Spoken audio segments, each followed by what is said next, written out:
बच्चों ये कंटिन्यूएशन है फाइनेंशियल स्टेटमेंट एनालिसिस के चैप्टर नंबर 1 की, जहां पे हम बैलेंस शीट के बारे में सीख रहे थे। 2 लेक्चर्स हमारे हो चुके हैं, ये हमारा तीसरा लेक्चर।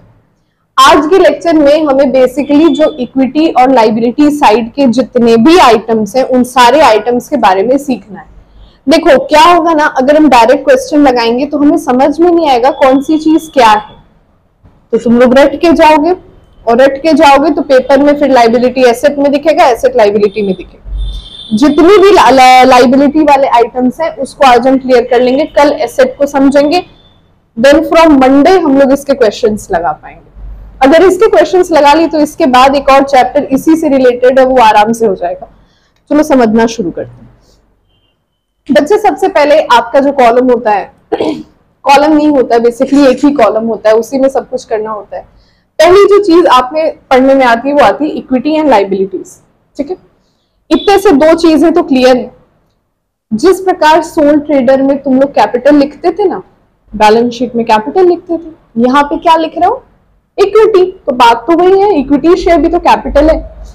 यहाँ पे हम शेयर होल्डर्स फंड लिखते हैं और हम सीधे सीधे उस अमाउंट को सामने लिख देते हैं बैलेंस शीट में, मगर नोट्स टू अकाउंट में वो एक लाइन लिखने के लिए हमें पूरी प्रोसेसिंग करनी पड़ती है। क्या करनी पड़ती है बच्चे? सबसे पहले हमें बताना पड़ता है कि ऑथोराइज शेयर हमारी कंपनी का कितना है। ऑथोराइज मतलब हमारी company, memorandum of association 11th में पढ़े हो तुम लोग, एक बार उसका भी रिवीजन कर लेना। हमारी कंपनी मेमोरेंडम ऑफ एसोसिएशन के ऑब्जेक्ट क्लॉज के तहत कितना कैपिटल मार्केट से उठाने के लिए परमिटेबल है। बात समझ में? अगर हमारे कैपिटल क्लॉज में हमने लिखा है कि भाई हम 10 लाख ही उठा सकते हैं, तो 10 लाख ही उठा सकते हैं, उससे ज्यादा क्या कभी नहीं उठा पाएंगे? बिल्कुल उठा पाएंगे, पर उसके लिए अलग प्रोसीडिंग है। फिर एक एजीएम नहीं, EGM, extra ordinary general meeting बुलाएंगे। एजीएम तो एनुअल होता है, नॉर्मल है, अपना बैलेंस शीट डिस्कस किया, डिविडेंड दिया, डायरेक्टर अगर रिटायर होना है रिटायर किया, नया अपॉइंट किया, बात खत्म हो जाती है वहां पे। जनरली जब कोई ऐसा मसला होता है, बेसिकली अगर मेमोरेंडम ऑफ एसोसिएशन में आपने बदलाव देखने को मिलेगा, तो वहां पे हम ईजीएम की बात करते हैं, एक्स्ट्रा ऑर्डिनरी जनरल मीटिंग। ठीक है, बात आगे बढ़े। सब्सक्राइब्ड 10 लाख का मैंने एग्जाम्पल लिया कि भाई 10 लाख से हमारा जो कैपिटल था वो ऑथोराइज था। यहाँ पे सब्सक्राइब का मतलब क्या होता है बच्चों? सब्सक्राइब का मतलब होता है हमें फिलहाल में 10 लाख की जरूरत नहीं है, फिलहाल में हमें केवल 2 लाख की जरूरत है, तो हम क्यों मार्केट से 8 लाख अतिरिक्त उठा के अपनी जिम्मेदारी बढ़ाएंगे? तो यहाँ पे हम बात करते हैं हम कितना उठाने के काबिल है मार्केट से, और यहाँ पे हमने कितना उठाया। Is that okay? बात आगे बढ़ाए। ये सब चीजें जो है बच्चों, ये तुम लोग कभी ना कभी शेयर्स में पढ़ चुके हो, है ना। Fully paid up, fully paid up मतलब कितने शेयर होल्डर ने पूरा का पूरा पैसा दे दिया। कॉल्स अनपेड, देखो बच्चे, calls in arrear, calls unpaid, थोड़ा फर्क होता है, बहुत थोड़ा सा फर्क होता है। कॉल्स इन अरियर से पहले वाली स्थिति होती है कॉल्स अनपेड। जब हम किसी चीज को अरियर में डालते हैं तो ये बात तय हो जाती है कि अब यहां से पैसा नहीं निकलेगा। अनपेड मतलब हो सकता है सामने वाले शेयर होल्डर ने आपसे बोला हो कि सर अभी हम आए हैं काशी विश्वनाथ घूमने, हमको थोड़ा समय दीजिए, उसके बाद हम आके आपकी पेमेंट करते हैं। समझ में आई बात? यहाँ पे आपका पैसा डूब नहीं रहा है। अरियर में क्या होता है, अब लग रहा है कि पैसा निकलेगा नहीं, फिर वो सब सीन शुरू हो जाएगा जहाँ पे तुम्हें फिर शेयर को फॉरफीट करना, रीइश्यू करना, सब कुछ करना। नेक्स्ट देखना बच्चे, तो जनरली अभी नेक्स्ट में भी देखो, तो जनरली जब हम बात करते हैं शेयर होल्डर्स फंड की, शेयर होल्डर्स फंड में तो हमने सामने सामने दिखा दिया, बट इंटरनली हमें ये सारी चीजें अगर इन्वॉल्व हैं तो करनी ही करनी है। हो सकता है क्या कि आपके ये 2 चीजें ना हो, है ना, हो सकता है ये 2 चीजें ना हो, पर ये 3 तो करनी ही करनी है।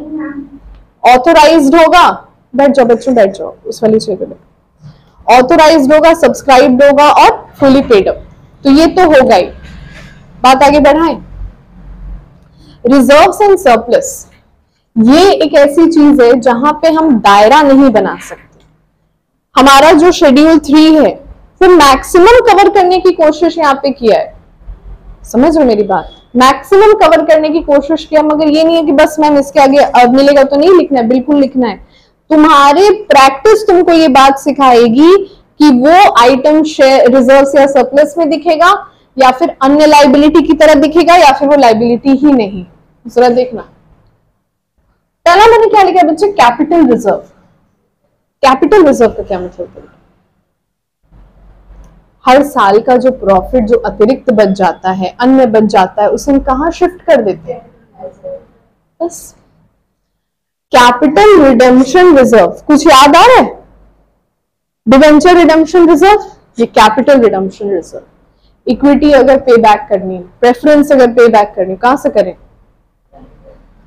सिक्योरिटी प्रीमियम कुछ याद आ रहा है? शेयर से जो फेस वैल्यू पे ओवर एंड अबव हमने प्रीमियम लिया, इधर ट्रांसफर कर दे। डिबेंचर रिडम्पशन रिजर्व सब कुछ याद आ रहा होगा, अभी 2 दिन पहले का वाक्य है। डिबेंचर्स की रिडम्पशन करनी। रिवैल्यूएशन रिजर्व सोच के बताना बच्चों, ये नहीं कि कुछ भी बोल दिया। रिवैल्यूएशन रिजर्व सोच के बताओ। रिवैल्यूएशन अकाउंट तुम लोग पढ़ो, बहुत अच्छे से पढ़ो, 4-5 चैप्टर में वही लगाए हो। बोलो बोलो बच्ची, रिवैल्यूएशन रिजर्व नहीं बेटा, वर्कमैन कंपनसेशन रिजर्व पूरा अलग है। रिवैल्यूएशन अकाउंट में होता क्या था? पुनः मूल्यांकन खाता, उसमें क्या होता था?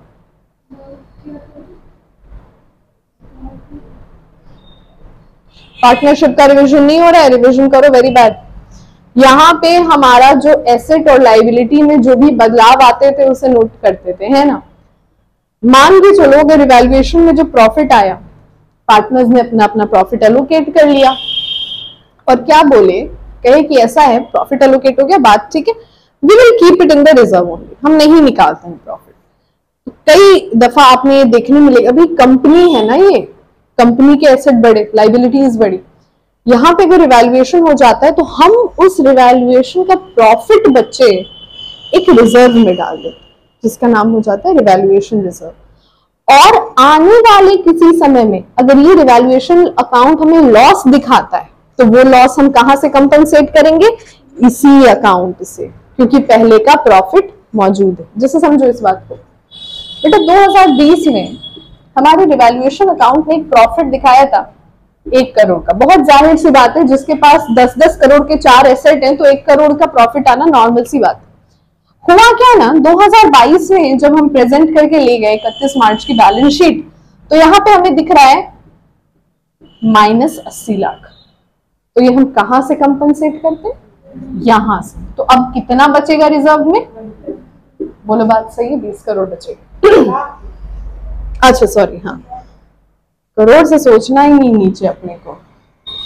नेक्स्ट देखो, शेयर ऑप्शन आउटस्टैंडिंग अकाउंट। अभी बीएसटी के लेक्चर में तुम लोग को एक चीज मैंने क्या पढ़ाई थी, शेयर स्टॉक से लेके एम्प्लॉई स्टॉक ऑप्शन प्लान पढ़ाए थे ना, जहां पे हम क्या बोले थे कि अगर एम्प्लॉई की इच्छा पे, एम्प्लॉई चाहे, कोई कंपनी उसको फोर्स नहीं करेगी, ये बात समझ लेना, उसमें कोई कंपनी फोर्स नहीं कर सकती कि नहीं तुम शेयर लोगे। एम्प्लॉई स्टॉक ऑप्शन, ऑप्शन है वो, कंपल्शन नहीं है। उसी चीज को रिलेट करते हैं शेयर ऑप्शन आउटस्टैंडिंग अकाउंट। अगर किसी एम्प्लॉय ने ईसॉप वाले ऑप्शन को चुना, उसने बोला कि ठीक है कंपनी जी, मैं तो शेयर्स ले लेता हूं भाई, ऐसे पाते तो 50,000 नगद मिलता, ऐसे ही 50,000 के शेयर कल को 1 लाख के हो जाएंगे, हम इसको बेच देंगे। या एग्जिस्टिंग में ही आपको फ्री में मिल रहा है ना, कंसेशन पे मिल रहा है, तो अगर आप एग्जिस्टिंग में ही बेचोगे तो भी प्रॉफिट कमा लोगे। जनरली एम्प्लॉइज ये इस प्लान को ऑप्ट करते हैं। जो भी तुम्हारे जान पहचान में एमएनसीज में काम करते होंगे उनसे पूछना, एम्प्लॉइज इस ऑप्शन को कोई एम्प्लॉय नहीं छोड़ता है, और बल्कि ये हर किसी एम्प्लॉय को नहीं मिलता, एक प्रमोटेड, एक की मैनेजरियल एम्प्लॉय को मिलता है। ये बड़ा गजब का ऑप्शन है। जिस बंदे की सैलरी 50,000 उठा रहा है कंपनी से, वो मार्केट से 1 लाख की सैलरी उठा लेता है, अगर ये ऑप्शन का उसने थोड़ा बुद्धि लगा के इस्तेमाल किया। देखो, इन्वेस्टमेंट बहुत अच्छी चीज है, आप थोड़े से भी योग्य बनिए तो आप जरूर इन्वेस्टमेंट करिए। आप अगर 10,000 कमा रहे हैं तो कोशिश करिए एक सही प्लान में डाल के आप कैसे उसको 12,000 कर सकते हैं। फिर आप उसमें से वो 2,000 जो अतिरिक्त कमाए हैं उसको इन्वेस्ट करिए, उसको 4 बनाइए, ऐसे करते करते तुम कब 4,000 का 16,000 बनाना सीख जाओगे तुम्हें खुद भी पता नहीं लगेगा। तो ये सारी इन्वेस्टमेंट्स के तरीके होते हैं। तो यहाँ पे देखो बच्चों क्या होता है, ये एम्प्लॉय ने कोई ऑप्शन प्लान लिया, क्या हुआ ना, हमने अभी उसको शेयर अलॉट नहीं किया है, हमने डॉक्यूमेंट्स का ट्रांसफर हो गया, सब हो गया, हमारी नियत भी है उसको शेयर देने की, ऐसा नहीं उसके साथ फ्रॉड कर रहे, पर अभी आउटस्टैंडिंग में कुछ मसला है, तो हमारी लाइबिलिटी है ना, उसको देना है। अभी उस बेचारे ने तो अपनी सर्विस दे दी, अब इस महीने की सैलरी वो एक ईसॉप के थ्रू चाह रहा है, अभी हमने उसको दिया नहीं है, सैलरी आउटस्टैंडिंग, उसी तरह है। जनरल रिजर्व, बच्चों general reserve is the normal reserve, profits तुरंत यहाँ ट्रांसफर होते हैं, उसके बाद यहाँ शिफ्ट होते हैं। ये जो है ना रिजर्व क्लासिफाइड एज फंड, इसमें बहुत लंबा चौड़ा, जैसे जब तुम लोग को टैक्स पढ़ने का कभी मौका मिलेगा तो देखना, तुम लोग डेफिनेशंस होती है दो प्रकार की, इंक्लूसिव एक्सक्लूसिव। बच्चे इंक्लूसिव डेफिनेशन में दायरा खत्म नहीं होता है, हम उस डेफिनेशन में कोई ना कोई स्कोप छोड़ देंगे, स्कोप छोड़ देंगे कि वहां पे तुरंत डर जाती है, वहां पे कोई ना कोई स्कोप छोड़ देंगे कि हम आगे के आइटम्स भी उसमें ऐड कर सकते हैं। मगर हम अगर यहाँ पे बात करते हैं एक्सक्लूसिव, मतलब अगर हमने बोल दिया कि वही जानवर हैं, चूहा, बिल्ली, गाय, ठीक, बस इंडिया में ऐसा नियम निकल गया कि हम केवल चूहा और बिल्ली और गाय को जानवर कंसिडर करेंगे, कुत्ता क्या, कुत्ता एलियन है, उसके अतिरिक्त कोई जानवर देख के सब एलियन है, धरती के नहीं, इंडिया से बाहर निकालो। ये एक्सक्लूसिव हो गया, जहां पे हमने दायरा डिफाइन कर दिया। इंक्लूसिव क्या हो गया, कुत्ता, बिल्ली, गाय एक्सेट्रा, अभी उसमें बचा है, या कुत्ता, बिल्ली, गाय, इनके जैसा दूसरा जानवर, समझ में आया, इनकी वैरायटी को बिलोंग करता हुआ दूसरा जानवर। मतलब what I am trying to say, inclusive में अभी ऐड होने का स्कोप है, मगर एक्सक्लूसिव में ऐड होने का स्कोप नहीं है।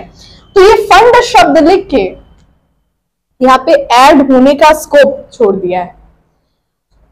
ऐसे कोई भी रिजर्व जिनके आगे फंड शब्द लिखा है, कोई भी रिजर्व, वो ऑटोमेटिकली किस में आ जाएगा, एक्सक्लूसिव में नहीं आएगा बेटा, इंक्लूसिव होगी ना डेफिनेशन। भाई हमने पूरा दायरा छोड़ दिया, अगर हम एक फंड बनाते हैं, शताक्षी मैरिज फंड मान लो, वो भी आ जाएगा, रोशनी मैरिज फंड वो भी आ जाएगा, तनु मैरिज फंड तो वो तो आएगा ही आएगा, ठीक, क्लियर है अभी। ये इंक्लूसिव है, मतलब तुम्हें ये समझना है, जब तुम क्वेश्चन सॉल्व करोगे तो कोई भी ऐसा अकाउंट जिसमें फंड शब्द का यूज हुआ है वो कहाँ आ जाएगा, रिजर्व्स एंड सरप्लस में। बात आगे बढ़ाएं, 3 हो गया, 2 हो गया, तीसरा देखते बच्चे, money received against share warrant. बच्चों जिन्होंने ये 3 लाइन का नोट नहीं लिखा है लिख लो, क्योंकि इसी से समझ में आएगा, बुक का तो फिर दिमाग से ऊपर उड़ेगा। It is a financial instrument issued by a public company which gives the holder the right to acquire certain number of equity shares specified therein at a later date।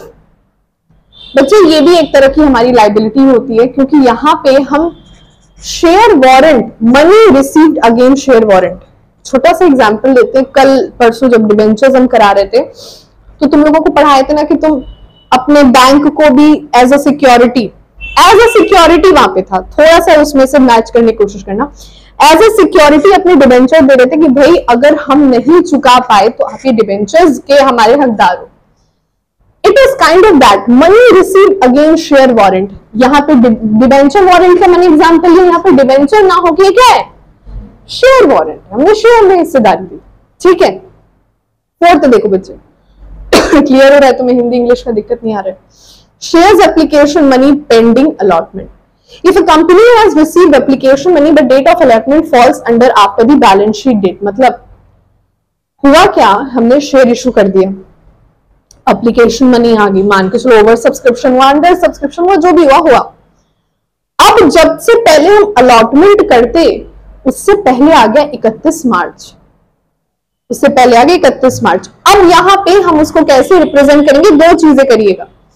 Not exceeding issued capital, मतलब अगर ये जो पैसे आपने allot करने हैं ये अगर इशूड कैपिटल को एक्सीड नहीं करता है बच्चों, तो ऐसे केस में ये आप दिखाओगे, देखो क्या लिखा है नोट्स में, देखो share application money not exceeding the issued capital and to the extent not refundable it is to be disclosed under this line item. मतलब ये जो रिफंडेबल नहीं है वो हम इसके अंदर दिखाते हैं, और जो रिफंडेबल है वो कहां दिखा देंगे, अदर लाइबिलिटीज के तहत। ठीक है बच्चों, बस 5 मिनट और रुक जाओ, लेक्चर खत्म होने वाला है। Non current liabilities, long term bank के लोन है तुम्हारे, लंबे लोन्स हैं, लंबे डिबेंचर्स हैं, 8% डिबेंचर्स 5 साल 10 साल, वो लॉन्ग टर्म है। और शॉर्ट टर्म में क्या हो गया, अच्छा लॉन्ग टर्म बोरोइंग में भी पब्लिक डिपॉजिट, पब्लिक से पैसा लिया इन फॉर्म ऑफ लोन, और यहाँ पे लॉन्ग टर्म लाइबिलिटीज हो जाएगा। करंट लाइबिलिटीज में तुम्हारे क्रेडिटर्स आ जाते हैं, बैंक के ओवरड्राफ्ट आ जाते हैं, शॉर्ट टर्म बोरोइंग्स आ जाते हैं, शॉर्ट टर्म प्रोविजंस आते हैं। एक छोटी सी चीज, डेफर्ड टैक्स की लाइबिलिटी क्या होता है बच्चे, what do you mean by deferred tax? Deferred tax क्या होता है नोट्स में देखो लिखा हुआ है, a deferred tax liability comes into existence when accounting income is more than the taxable income। जब आपकी अकाउंटिंग की इनकम टैक्सेबल इनकम की से ज्यादा बड़ी हो जाती है, यूं समझो दो तरह की इनकम रिप्रेजेंट हो रही है, एक इनकम में टैक्स की लाइबिलिटी कुछ आ रही है, एक इनकम में टैक्स की लाइबिलिटी कुछ आ रही है, जो दोनों में फर्क आ रहा है ना, फर्क यही किधर रिप्रेजेंट होगा, डेफर्ड टैक्स में। इतना हाईटेक क्वेश्चन ना तुम में पूछेगा ना तुम्हें पूछेगा, मगर आना सब चाहिए। तो कल हम लोग एसेट के बारे में डिस्कस करेंगे। यहाँ पे इसका लेक्चर 3 खत्म हुआ, ध्यान से सुनिए। कल आपकी क्लास चलेगी आधे घंटे और 1.5 घंटे का आपका टेस्ट है। 3 to 3:30 हम लोग एसेट्स को सब पढ़ के आएंगे सारा कुछ समझेंगे, और 3:30 से 5 हमारा टेस्ट। ठीक है बच्चों, क्लासेस डिसमिस्ड, आराम से घर जाओ।